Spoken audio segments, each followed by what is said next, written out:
we're here inside the Fourth Ward School Museum in Virginia City, Nevada.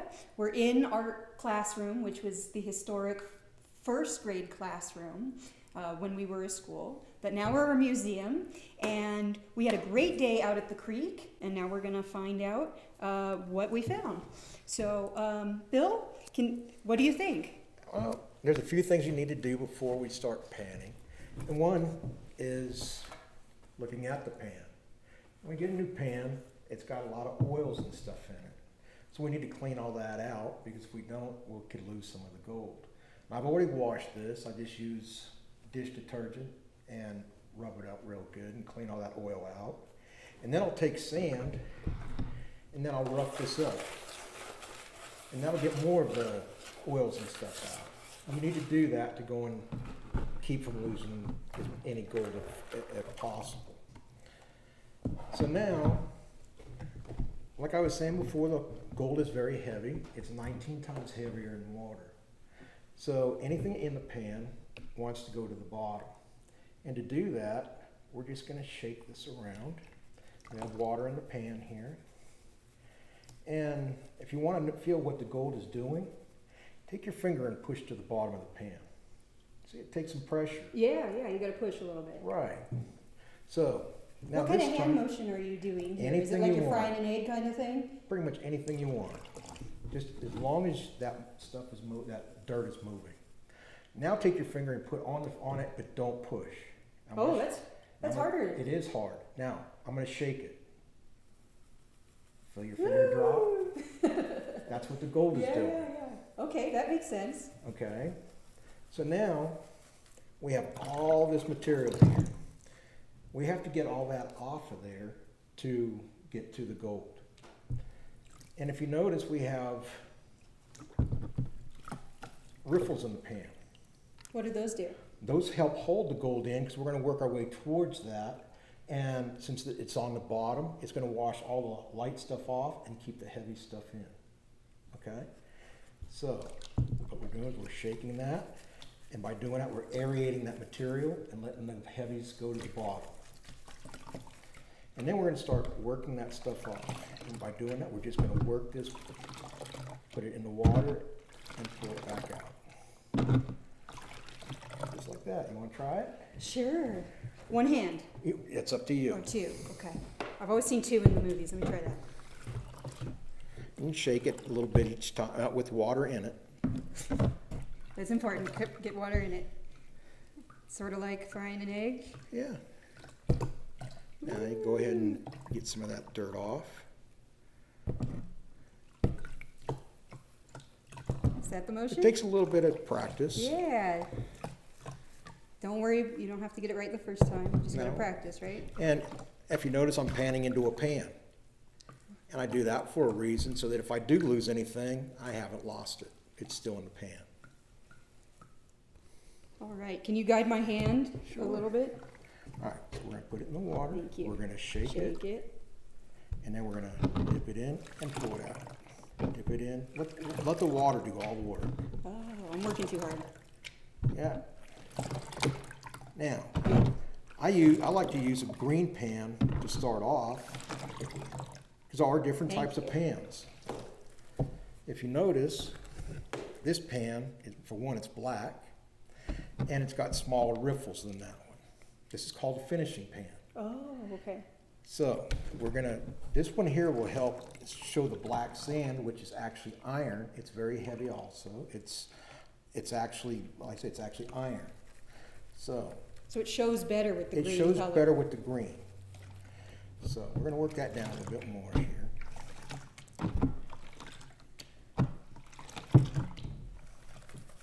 Let's shake it around again.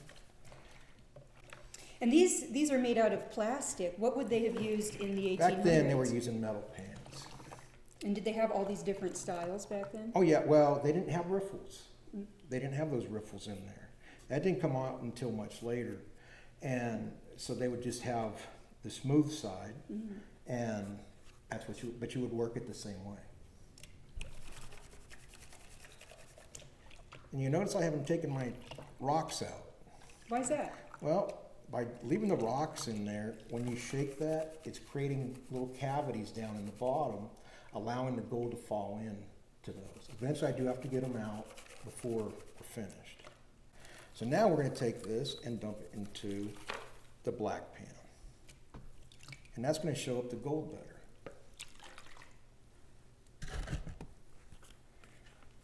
Okay, now we're down to just a little bit, maybe a couple tablespoons out of all that. You see? Yeah, So- fraction of what we started with. Right.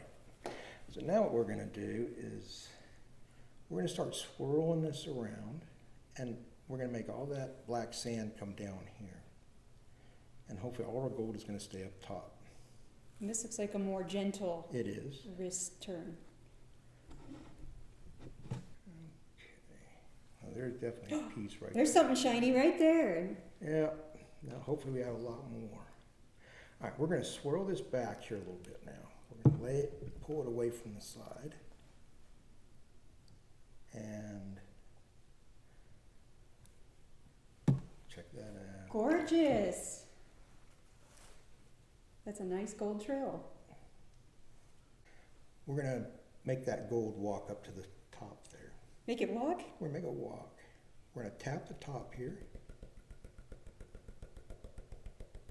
See it walking up? It's defying gravity. Look at it go.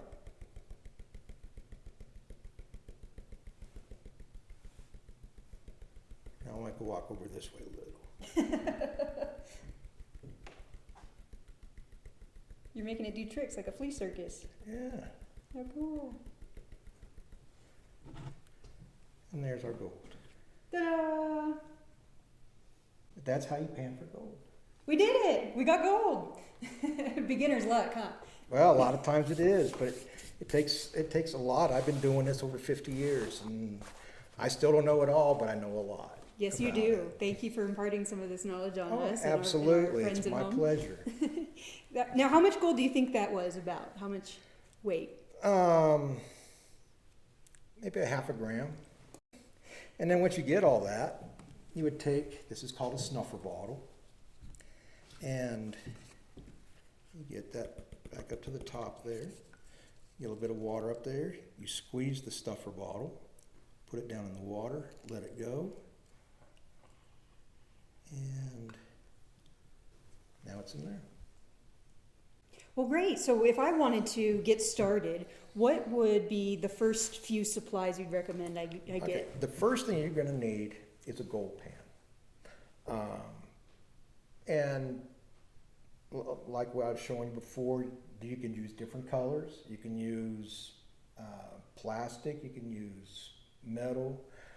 And they both have advantages and disadvantages.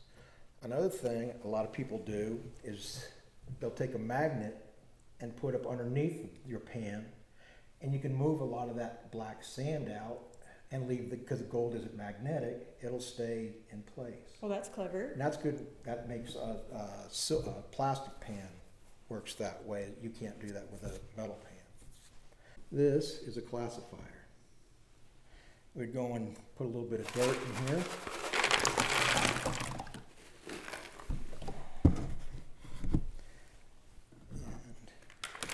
Shake that down into there.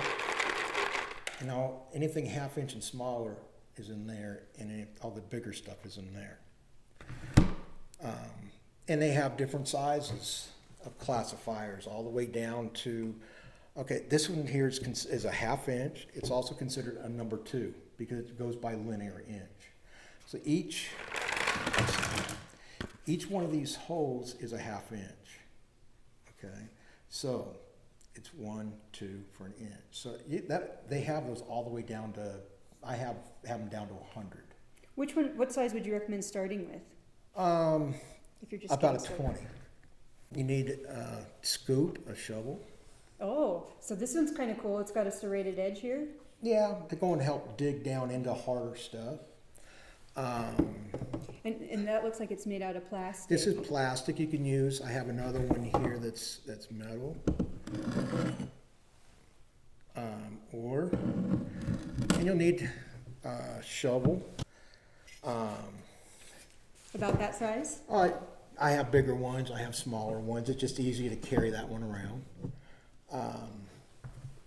A sluice box right here. And the way this works, you would set this in the creek with, let's say the water's coming down this direction. So the water's coming in here, it's going over these riffles. You would put, I'll set it right here. You put your material in up here and wash it down over these riffles. And as that water hits the riffle, it's curling over as a high pressure. And then behind that is a low pressure. So all the heavy material is going to drop in there and all the light stuff will wash off. And then when you're done, you would take all this apart, wash it out, and that would be the concentrates that we just panned out. So where can I find these materials and supplies? There are stores that sell them. We even have a few things like some of the pans you can get up here in Virginia City. Some of the other equipment you can find online. There's several different websites that have them. If you just put in gold mining equipment, there's lots and lots of websites that'll come up and you can get them from anywhere. And some people may have a few things just laying around the house, like a tub or a garden spade. Sure. And this tub, I picked this up at Home Depot. The spade, I think the same place. These other things, like I say, you can pick them up at some of the stuff in outdoor stores, online, and some of the stuff, it depends on how much deep you want to get into it as to how much money you want to spend. And a lot of stuff you can make yourself. Yeah? You can make your own classifier. Oh. When I first started out mining, I was using a pie pan. We couldn't even afford a gold pan. It was hard, but you know, it helped me out later on in life before we had any riffles. And then once you find your gold, say you strike pay dirt and we follow your instructions and we have the gold. Now, where do you recommend storing it or holding on to it once you've taken it out of your little squeezy bottle here? All right. Then you would take it and put it into it's called a vial. This is a 1 ounce vial. It takes a lot to make an ounce. There's a lot of gold out there, but it takes a lot to go and fill that up. And you're not going to find an ounce in a day. Not doing this. This is small scale mining. So it does take quite a bit. And then when you get a big piece, like one like that. Oh, look at that. That looks like a gold tooth. Yeah. You can go, that won't fit in there. What do you call these? If I wanted to buy some of these you can containers. get these, there again, you can get these online. They're they come in gold display kits. So, those you don't find that often, but every once in a while, but you have to get out there and do it to find it.